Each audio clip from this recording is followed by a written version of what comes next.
Thank you all for being here today. This is the CHCI Public Humanities Network conversations, and today's conversation is going to be with Jeffrey Cohen, who's he's been a national leader in the humanities for some time now.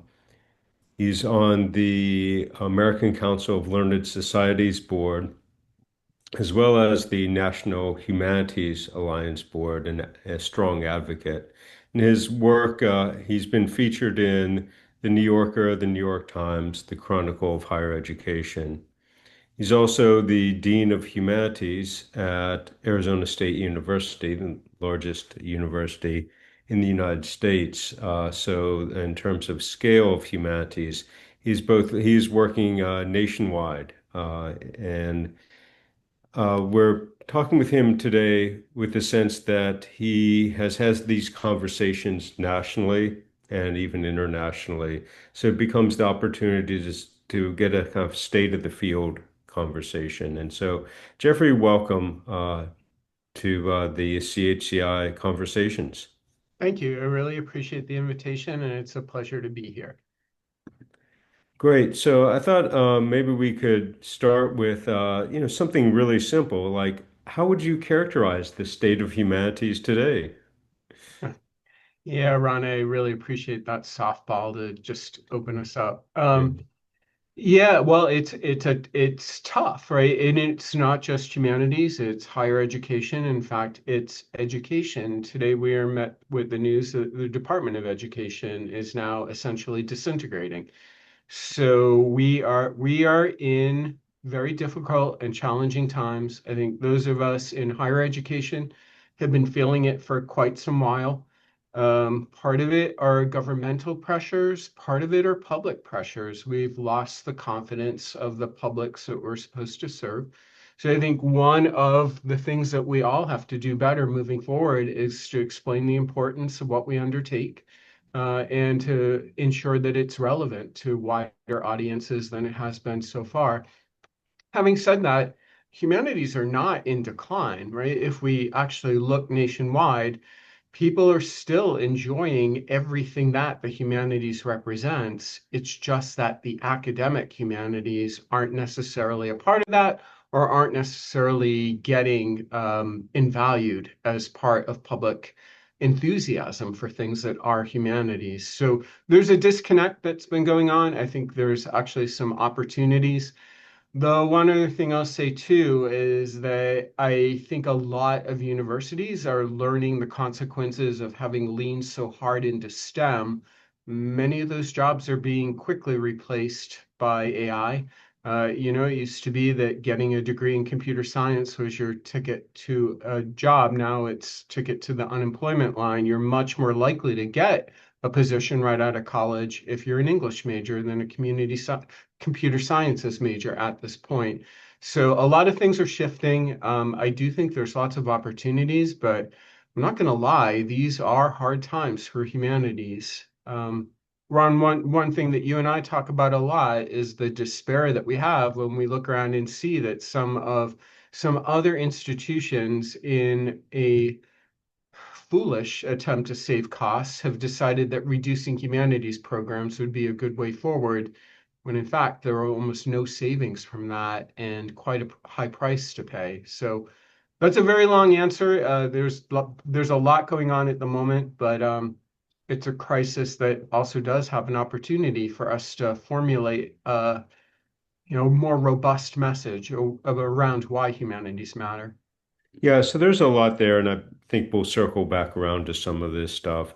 One of the things you mentioned that I found interesting was the divide between people who are engaged with humanities at a cultural level. That is, if we think about people who are engaged with cultural issues, whether it's uh, reading a Substack or maybe watching a Netflix show or listening to some kind of music, they're engaged in these kind of questions of value, uh, cultural questions of value, even politically. But there's a disconnect between that and what we do at the university. And interested in why you think there's that disconnect, and are these issues of trust, and how might we bridge that gap? It's hard because I feel like sometimes we're our own worst enemies. So recently, for example, I was at a conference. The conference was sponsored by University of California at Santa Cruz. They have a Center for the Study of Monsters. A great topic, and actually did invite wide publics in to be engaged with research that could be a lot of fun, but also a lot of learning. At one of the keynote addresses, it was David Livingston Smith. David has done really important work on how dehumanization leads to genocide. So the stakes of his work are incredibly high. He has three books on the subject, two of them academic, one for a general public. But he also runs a Substack newsletter, and everyone he sends reaches 2,000 readers. You might say, oh, 2,000 readers, that's nothing. Oh, come on. You know, what scholarly book reaches 2,000 readers? And he's doing it as an engaged conversation. And yet, he complained that rather than that being seen of something as value, the only issue academics wanted to talk about was should he be on a platform like Substack rather than say Beehive or another, meaning because Substack has a long history of it calls itself nonpartisan, but winds up having some right wing and even Nazi content on it. So how dare he be on that platform? I'm not going to say it isn't complicated. It is complicated, but here's the fact. He's got 2,000 readers that he's reaching. I doubt those 2,000 readers are interested in anything having to do with far right content. In fact, quite the opposite, right? They want to learn about the intimacy of dehumanization to the things that enable things like right wing governments to take control. So Ron, I guess that's my long way of saying sometimes we are our own worst enemies in focusing on the wrong thing, right? We should be focusing on how to have wider audiences and how to actually engage with public so that the really good work that we do informs and is valued, rather than trying to funnel each other into like keep in this lane, keep in that lane. Um, I think we also do need, and our scholarly societies have been exemplary here, we need to value public scholarship better than we do already. And that needs, I think, especially to be a condition of things like promotion to full professor. If we're not reaching wide audiences, then we're keeping our knowledge squirreled away, especially given that much of this knowledge, you and I both work at a public university. A lot of what we do is funded by people paying with their own, it's part, a little bit of state money, a lot of it is tuition money. We should be using those resources to reach people, not create books that are in lockdown or, they're published at $500 and five people read them. We've really got to broaden our ambition and broaden the ways that we reach people. Right. No, thanks for that, Jeffrey. I think this really speaks to public humanities. And I do know that there's ongoing work at the Modern Language Association on a series of white papers or just, announcements of ways that we can work with, whether it's digital humanities or public humanities. And soon they're coming out with something on creative critical practices Right. and the idea of how institutions can help promote that internally. And Ron, I would Yeah. also say too, another important interlocutor here has been the American Historical Association. And as they urged history departments to rethink what they value for promotion and tenure and promotion, they made the really good point that anything can be peer reviewed. You can peer review a podcast, so people shouldn't worry about things not being peer reviewable, but really should focus on the value of how information is getting out into the public and the value of that information itself. Yeah, that's a really great point that there are ways we can peer review this kind of work. And if it's not being done at the system level, then we can just have it done ourselves, right? Mhm. if that's something that's important to us. And I think the ACLA has also been really promoting some of this. Yes. So, all right, so let's turn then to, you had also mentioned, oh yeah, by the way, I should say, if folks have questions, you can pop them in the chat. Imagining Jeffrey and I will have a conversation till about, for about a half hour or so, and then we'll turn to some questions. So you did mention that humanities institutions are navigating a lot of uncertainties today, and these include political pressures to silence particular groups, universities cutting budgets and departments, and declining student enrollments in the humanities. And so I'm thinking, how should we respond to these various challenges? Feel free to take these one at a time, whether it's silencing particular groups, budget cuts or student enrollments.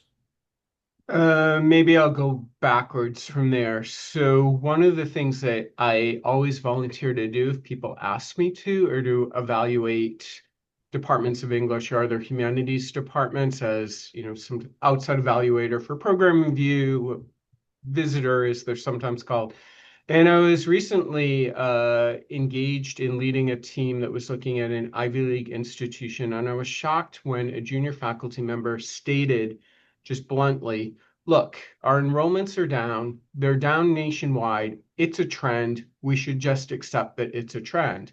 I was so gobsmacked by that. And I said, well, it sounds like what you're saying is that you should be content with the fact that eventually you're going to have so few concentrators that you won't be able to mount a major anymore.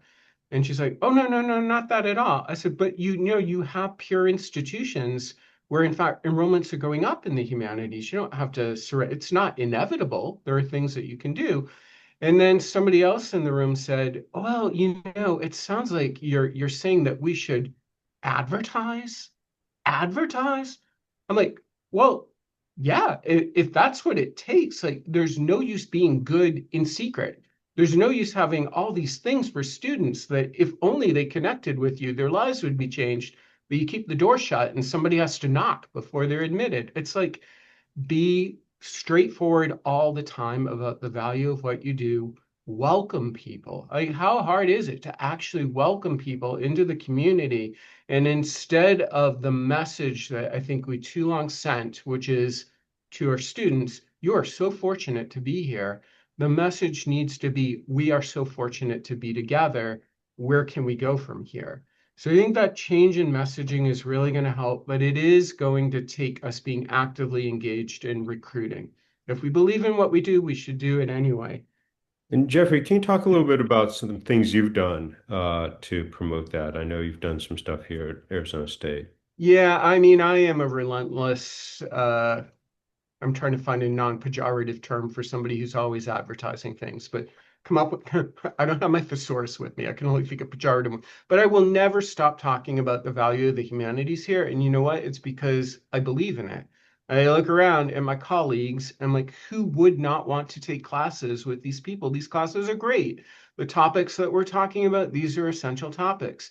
The kinds of skills that we're giving to people, these are life skills that are going to help them to navigate the 5, 6, 12 jobs that are their career.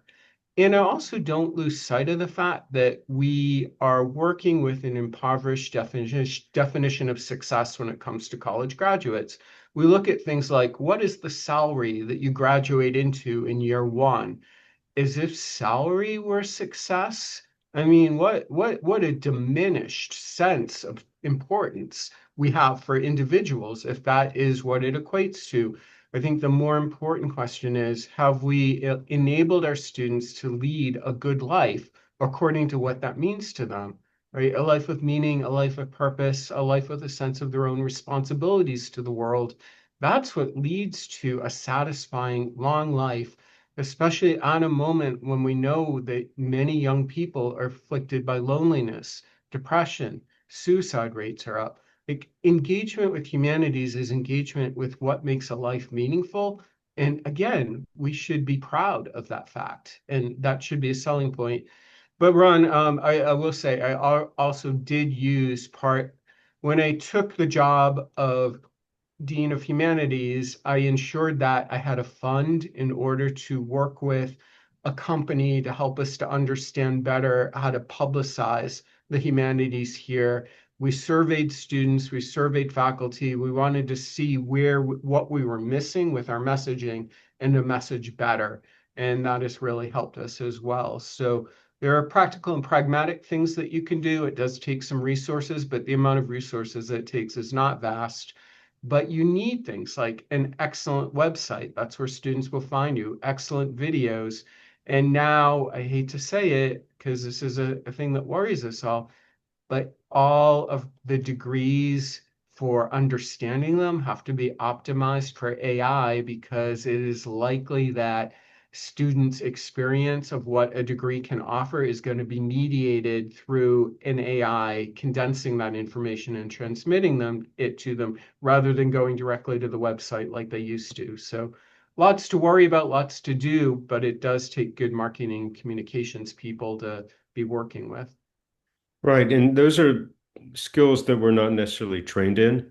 So it's additional work to bridge those gaps and or handing some of that off to other people who are very skilled at that and knowing what to ask for, right? Totally, Ron. And I feel like if you ask for it in the right way and you get to know your marketing and communications people, they're usually enthusiastic for those kinds of projects.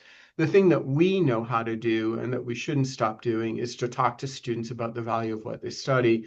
I mean, you probably saw today, earlier today, I sent an email to all faculty. I think it went out to 400 people in the humanities. If you're teaching a humanities class right now, take a moment this week and talk to your students about the 3 other humanities classes that they should be taking, hopefully in the spring semester, and why. Right? Make those recommendations. Do it in person if you can, do it by email if you have to. But that kind of saying, if you liked this, here's some other things that you can follow through on, goes a long way toward helping students who get overwhelmed by an endless course catalog, especially a university this large. Right. Two other things that I found really helpful is on the website, you do have people talking about who are in different careers, very successful, and how their humanities degree got them there. So it's not just for the students, but it's for the parents who are concerned. What is the student going to do with this degree? I found that really interesting. And then you also have what's basically a humanities fair, or what we call here Humanities Week, which is just before students sign up for classes. And it's a series of talks and events around humanities to really rally the students. Yeah, that has been incredibly effective, more so than I ever thought. We are in year 5 of Humanities Week. It's always the third week of October, and as you say, it is right before enrollment for spring classes begins.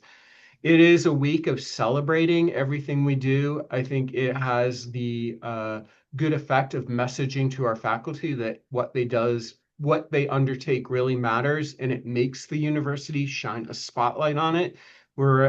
Always in the local news stories. We always have a high profile writer come to visit us. This year it was Jasmine Ward, came and signed copies of her book, met with our students. We had I think 300 people that came to her talk. And Humanities Week always culminates with an alumni panel where we invite successful ASU humanities alumni to come back and talk to current students about what it was that they learned here that enabled them to go on and have successful and satisfying lives. Students always find that eye-opening. And the other thing that we don't want to shy away we don't want to shy away from making humanities career relevant because we serve so many first generation students. So Ron, as you say, we partly give them language they can use for their parents to say, it's okay, I'm going to have a job. Like I can prove this to you through all the facts and figures that I can get from the website. That really matters. But we also do it by bringing career skills into our majors. So for example, in the English department, I teach the required careers course, Your Degree in the World. And a lot of it is structured around bringing back alumni to explain that they were in those very same seats. They worked with many of the same faculty. What did they go on and do? We also have an embedded internship coordinator in the English department of a couple hundred students doing internships in any given semester. And we know because we follow through on the success of the program that 92% of the English majors that go through the internship program graduate job in hand. It's not the job that they were employed for the internship, but what they learned from the internship is how to articulate the humanities skills that they have in a way that's going to help them to get a job. So that is all part of it. Not every one of not every one of the faculty members here really likes the career skills portion of it. In fact, many of them feel like it takes away from the higher level. You'll learn to be, a critical reader. You'll learn to have distance on our society. You'll learn to be a thinker. And all those things are true. I would never say those things aren't true, but they're not enough, especially at a moment when we have to care about what happens to our students once they graduate, have to equip them to have the agency that they need to make their way through the world. Right. And then just a few more things to turn to. So we've been focusing on students, and we often have here folks who are heading humanities institutes and other kind of administrative posts. And many of us are seeing or have found pressures around silencing particular groups, or those groups feel a particular pressure of being silenced on campus.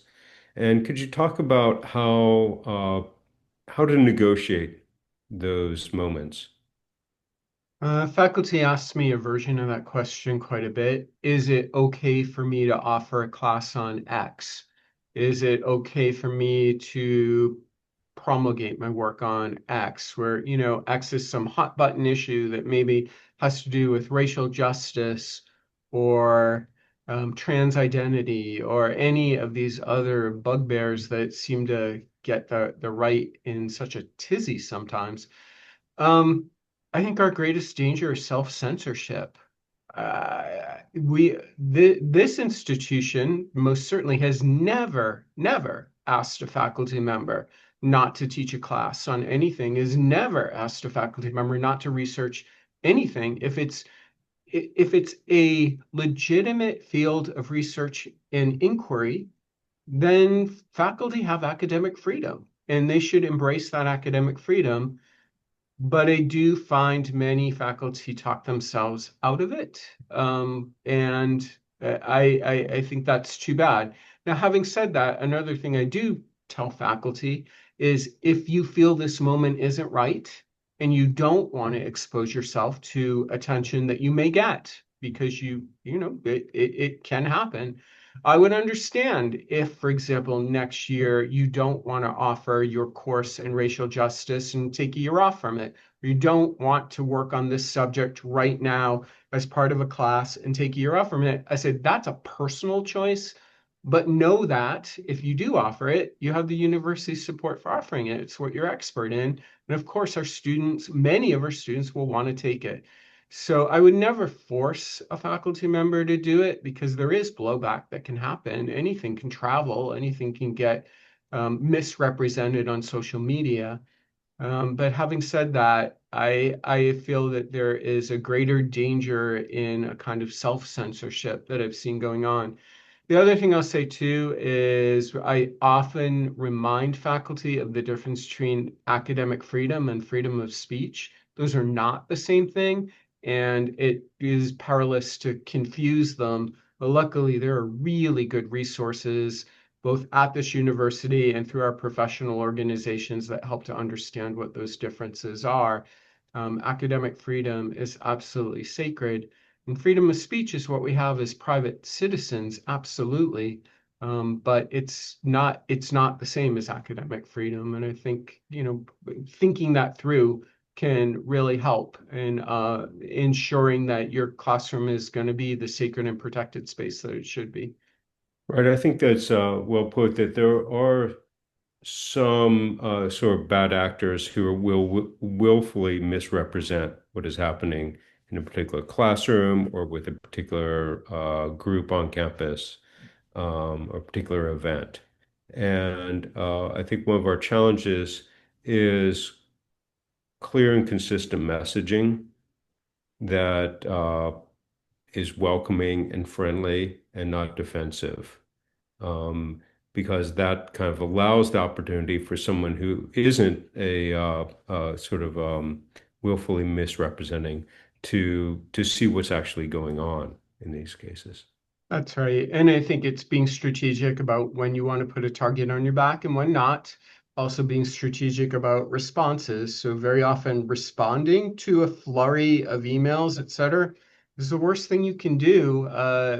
Often by not paying attention, the longest I've seen one of these go on is maybe a week, but typically it's around 2 days of intense emails, and then people move on to someone else to persecute. And there's a well-oiled machine for all of this, but the machine feeds on attention.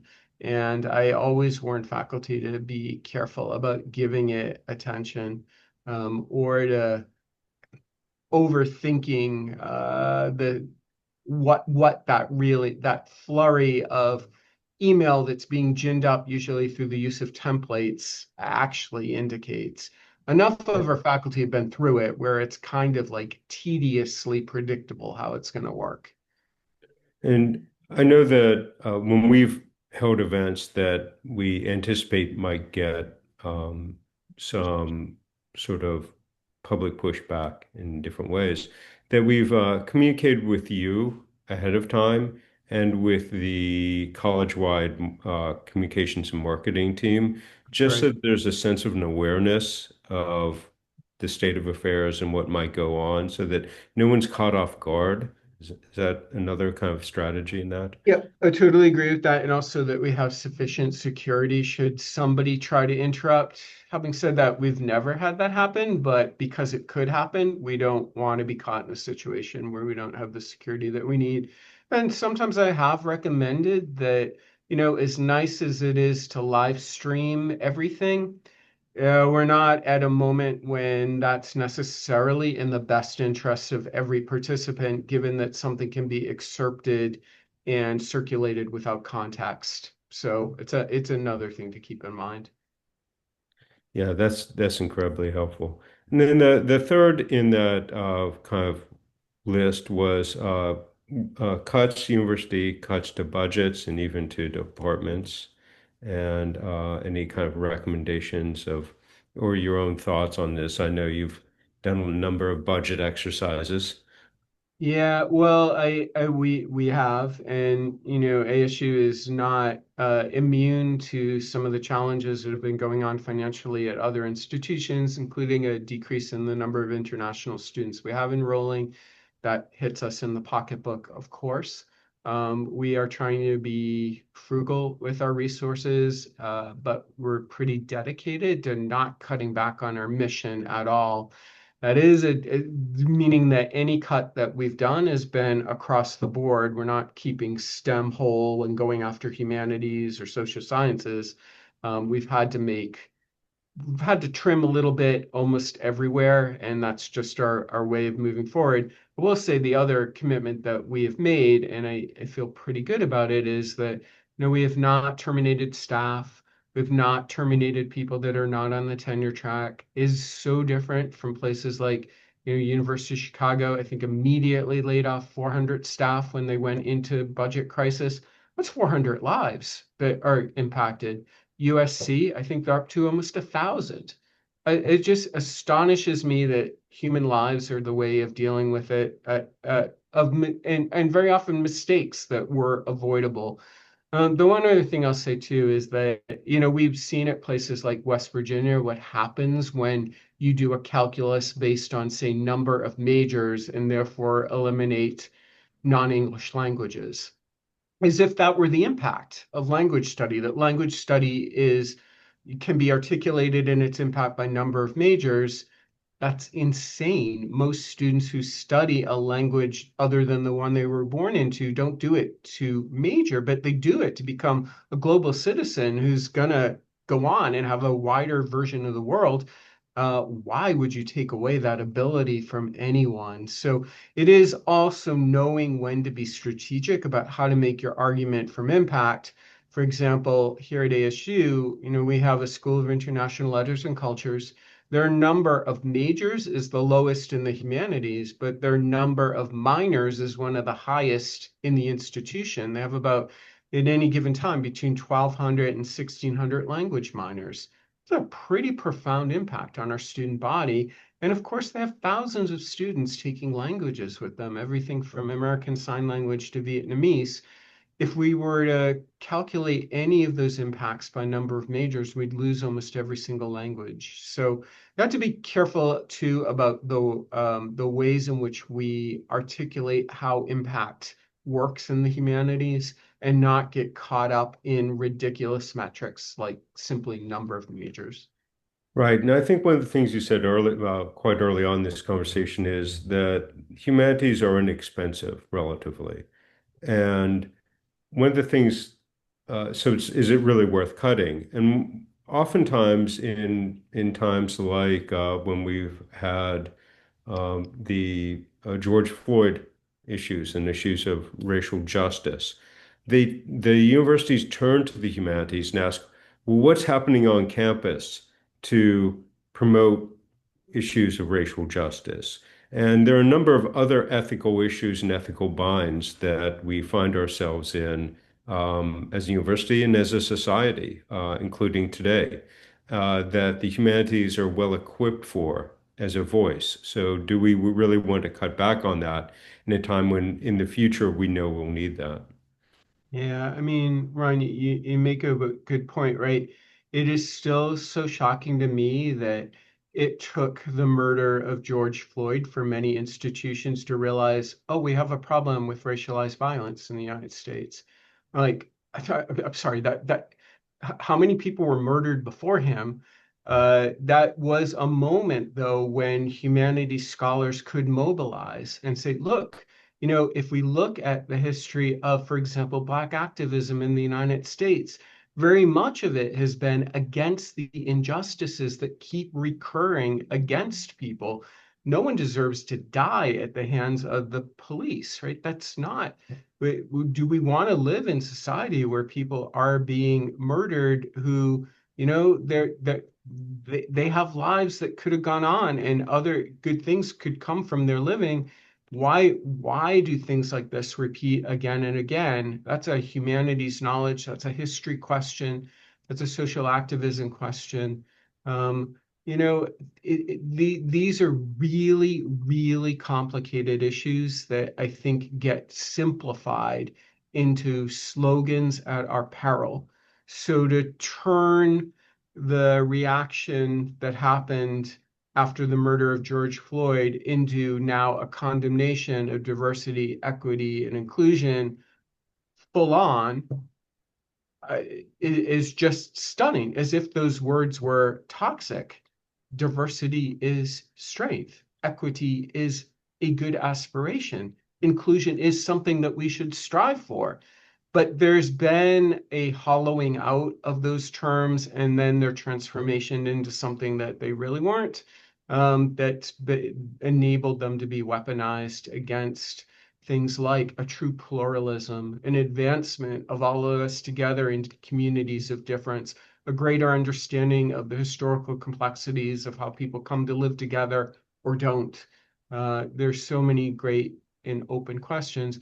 The one other thing I'll say too is that this is bipartisan, meaning that there are ways in which some of our colleagues went too far in caricaturing what diversity, equity, and inclusion could and should be. And I think that was part of the narrative as well. And it was, there are lots of lessons to be learned, but for me, it is attending to the complexities of history and lived existence in the way that humanities must is our best way forward.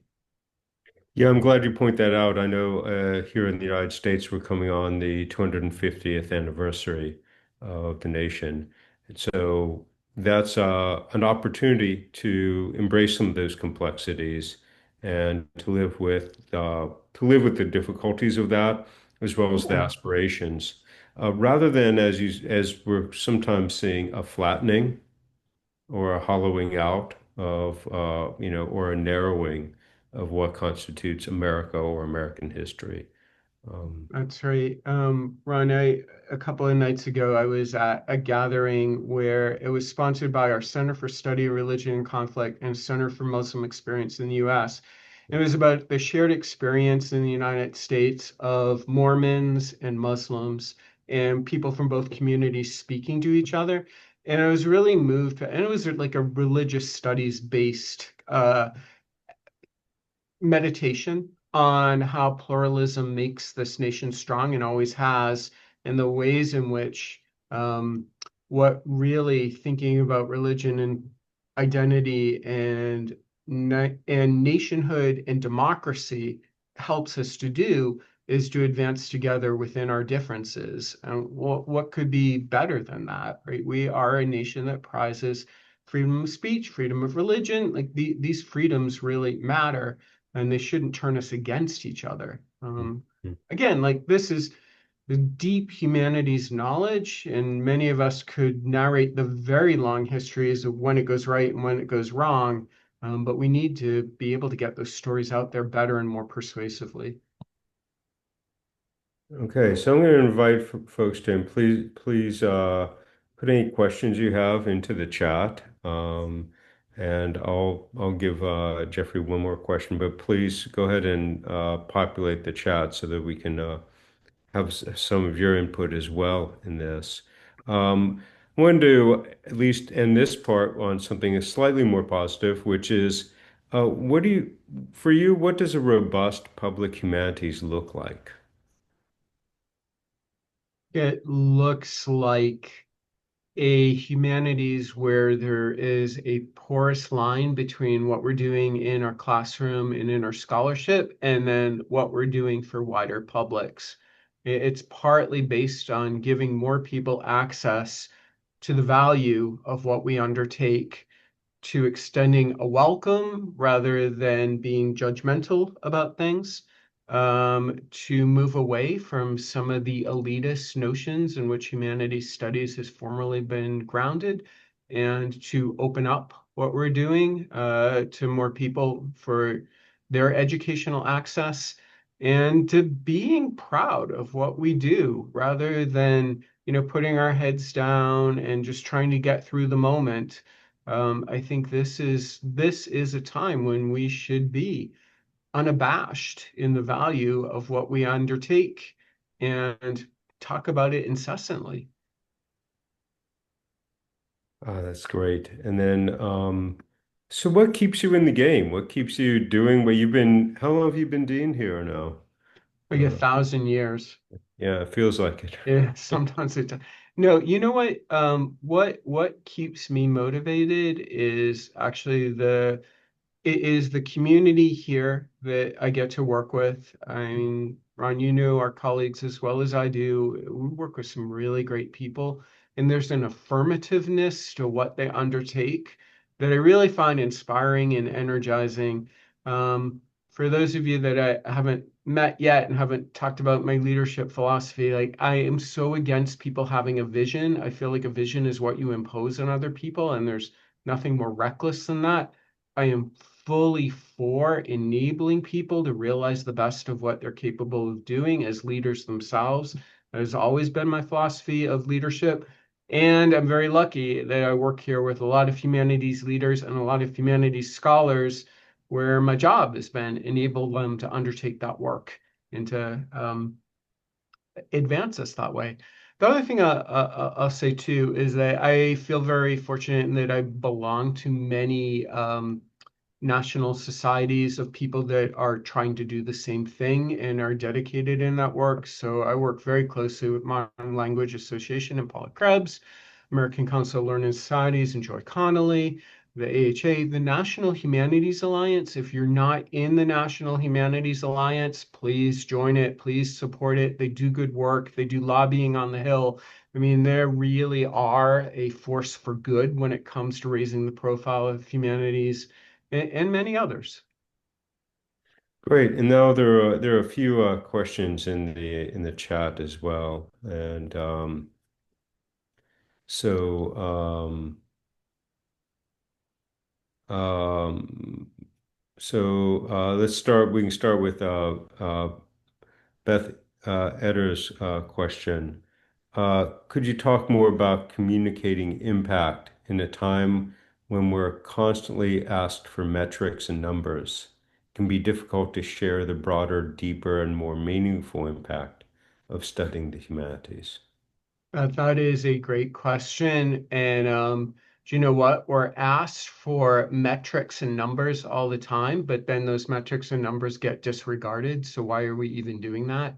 I personally, I mean, yes, I have to be able to quote things like how many humanities majors we have, how many minors we have in the languages, it's how many students we serve per semester. Sure, I've got that. That's important, but I actually find it important without being persuasive. What is persuasive, and this is, again, this is humanities knowledge. We are social beings and we are motivated by story.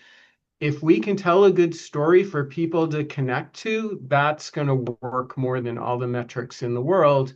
So, for example, yesterday I had talked to my class, young man, Chandler Fritz. Chandler just published a piece in Harper's called The Homemade Scholar.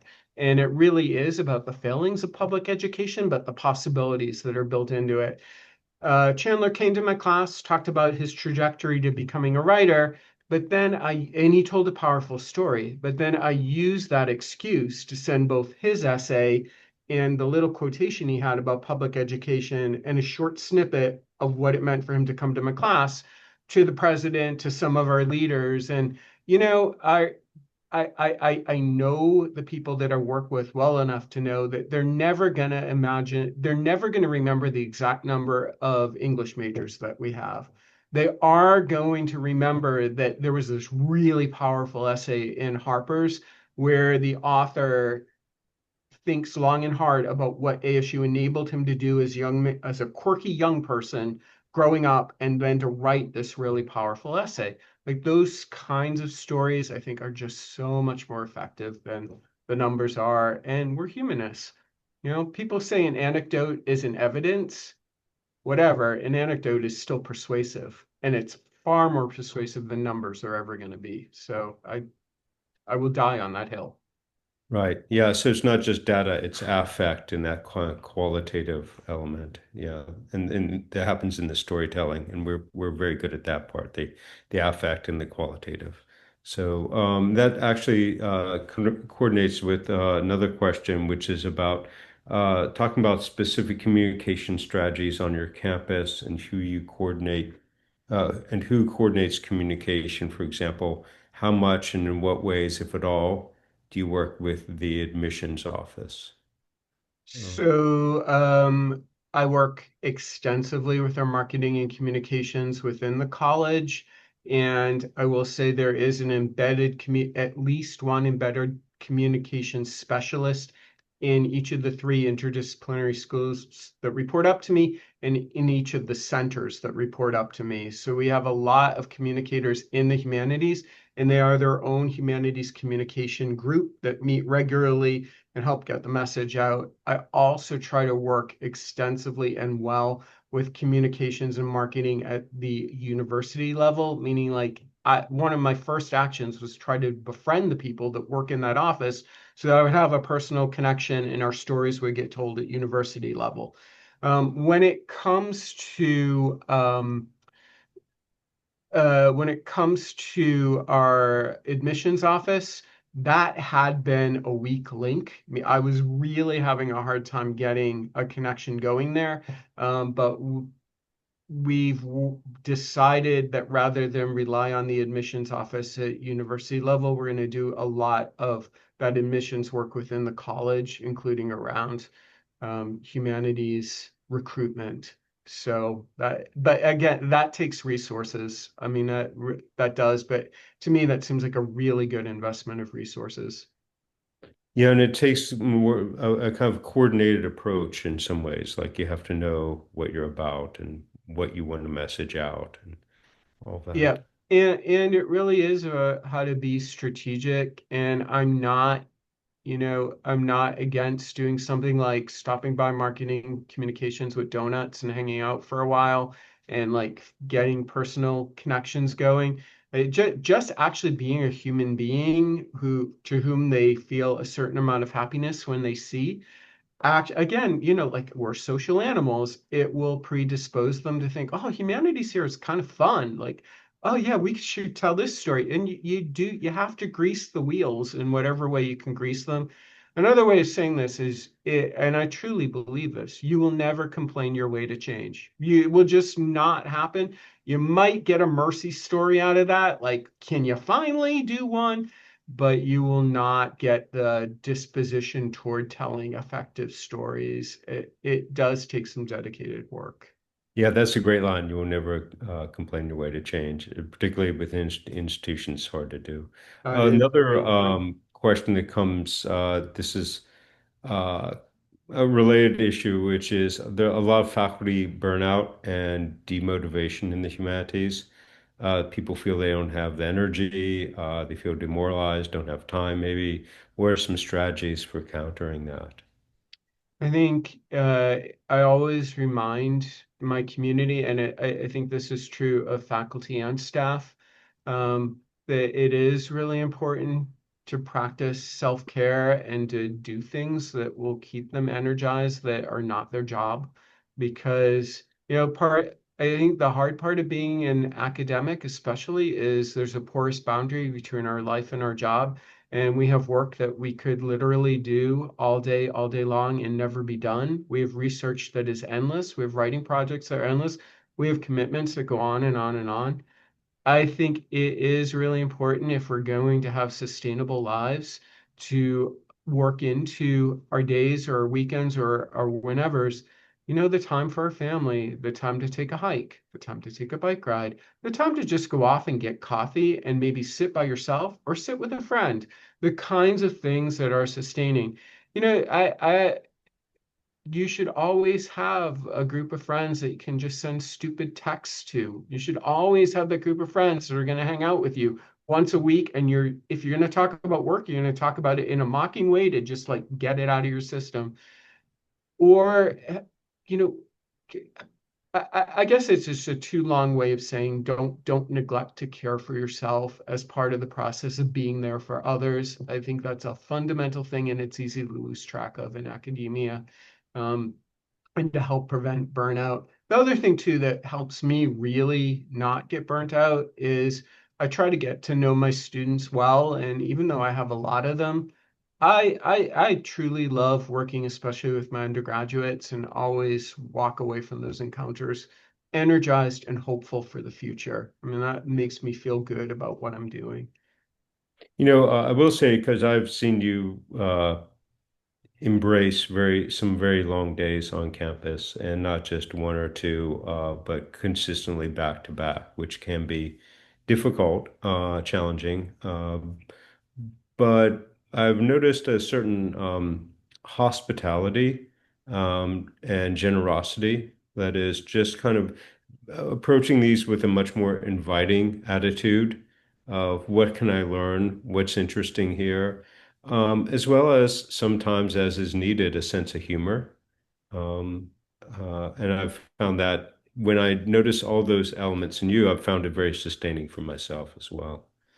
Thanks, Arne. I'm glad you brought that up. I think without a sense of humor, we'll have a really hard time getting through some of the more challenging days, right? We have to have the people that we can just have a laugh with or enjoy things with and take that pause. We live in a ridiculous world, and I think sometimes we just need to share that ridiculousness with each other as a way of coping with it.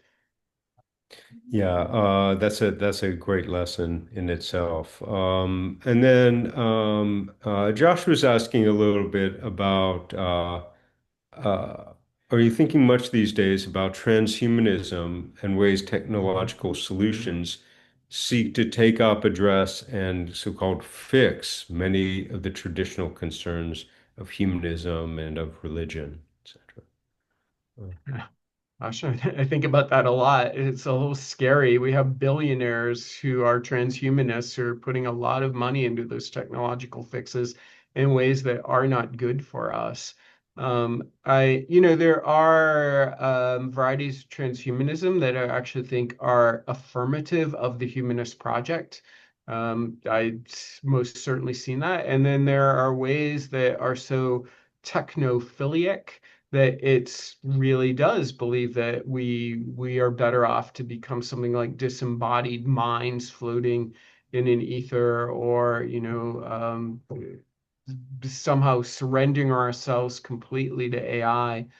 I'll tell you what I do worry about a lot is the ways in which algorithms have crept into our lives and have changed them in ways that I think if we were more thoughtful, we wouldn't have allowed, but it happened. It happened so fast that we surrendered our attention to algorithms that it's really hard to get it back. That is something that truly worries me. Graham Burnett calls it fracking, attention fracking, and I think he's not wrong. Where, what an effective algorithm does is extract our attention and commodify it, but it doesn't do us any good. It just hooks us into these loops of staring at our phones, staring at our screens, staring at our social media. I do think that a powerful countercurrent in the humanities should be opting out of that particular attentional economy and encouraging students. And I'm seeing some good signs here of rediscovering the joys of being lost in a book and placing your attention in things that don't make beeps at you, don't make demands at you, aren't going to commodify anything that you do. I do think we need to find ways of getting our lives back. Yeah, and that speaks to a concern we have if we think both about public humanities and working with students and just generally promotion of the humanities, is that it seems that people in general, and including students, aren't reading. They're not reading books, certainly at the rate they used to. I know this sounds like the cranky old man story, but it just seems that folks aren't reading.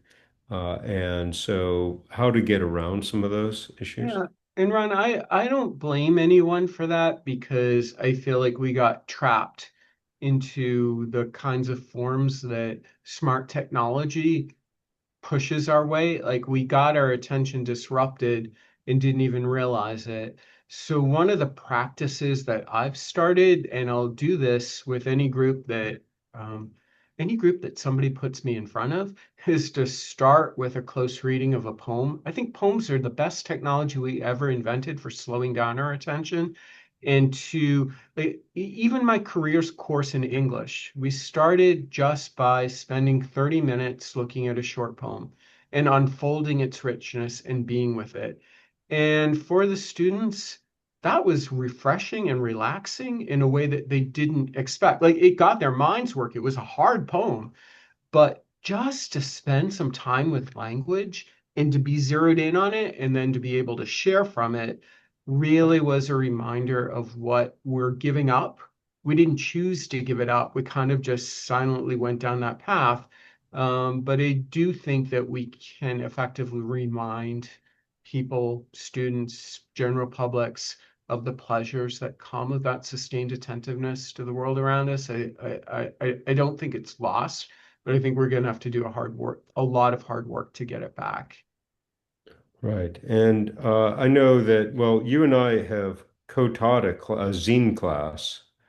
And what I found really hopeful there and exciting were the students were excited to be able to write their own stories Yeah. and to print them in a way that didn't go just to the professors in the class, but it was actually something that could be circulated with the other students and with friends, etc. So we printed all these zines out, and so it was like workshopping them, printing them, and talking about the relationship between an image and a text and layout and all those kind of elements of a book. Uh, So they and, were and, also learning books and book history and oh, the history of zines from the 60s onwards, or pamphleteering from the 18th century on.